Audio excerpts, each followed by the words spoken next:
हाँ जी the viewers मौजूद हाँ जी इस टाइम असा अपने शहर चकसवारी अंदर और शहर चकसवारी अंदर एक शदीद किस्म ना समझे कि नो तूफान आया और लोगों का काफ़ी ज़्यादा नुकसान होया। अगर जी मैं वीडियो कॉलोनी चौक ने बनाई है वो भी तुसा इंशाल्लाह आगे चली तो आज ने इस ब्लॉग भी सारी वीडियो चेक कर सो।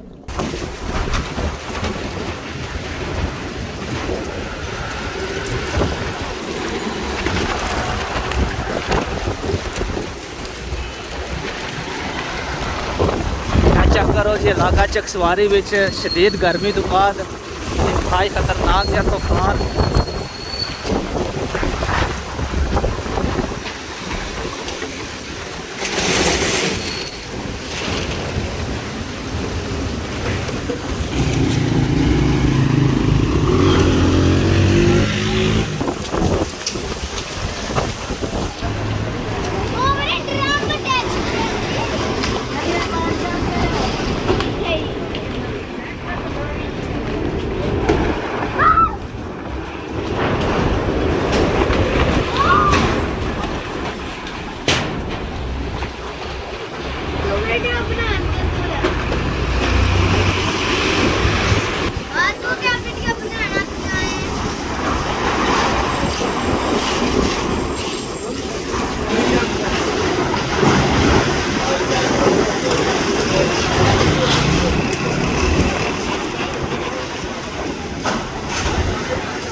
ठंडा गया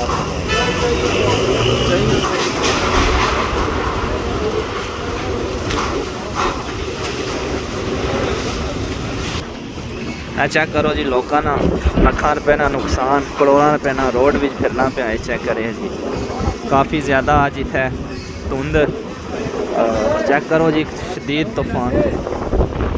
के काफ़ी ज़्यादा गर्मी सी और काफ़ी ज़्यादा गर्मी तो बाद ना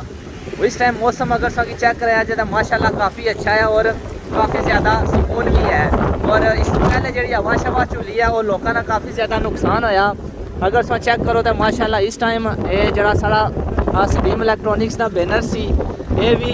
शदीद तूफान अछने की वजह तो वो बुन सामने अगर मैं सो चेक करा तो इस साइड वो सामने बुन जाइए प्यार ठीक है काफ़ी ज़्यादा शदीद समझी कि लोग जिस टाइम इस साइड नहीं हवा चली है ना और सीधी इसने नाल फ्लैक्स हुई है और इसना जरा फ्लैक्स ही सारा वो चाहिए वो बुन जितना मोटरसाइकिल निकलते हुए उतना नाल चाहिए प्या बताया जिस टाइम तूफान शुरू होया सी मैं भी तूफान ने नाल नाल कॉलोनी चौक तक गया है लोगों की चलो ये जरा सारा मंजर है शदीद तूफान ना हवा की चेक करा नालों नाल सो इंशाल्लाह जरा आगे ब्लॉग चलसी सो सारा कुछ इसने भी तकने मिल सी।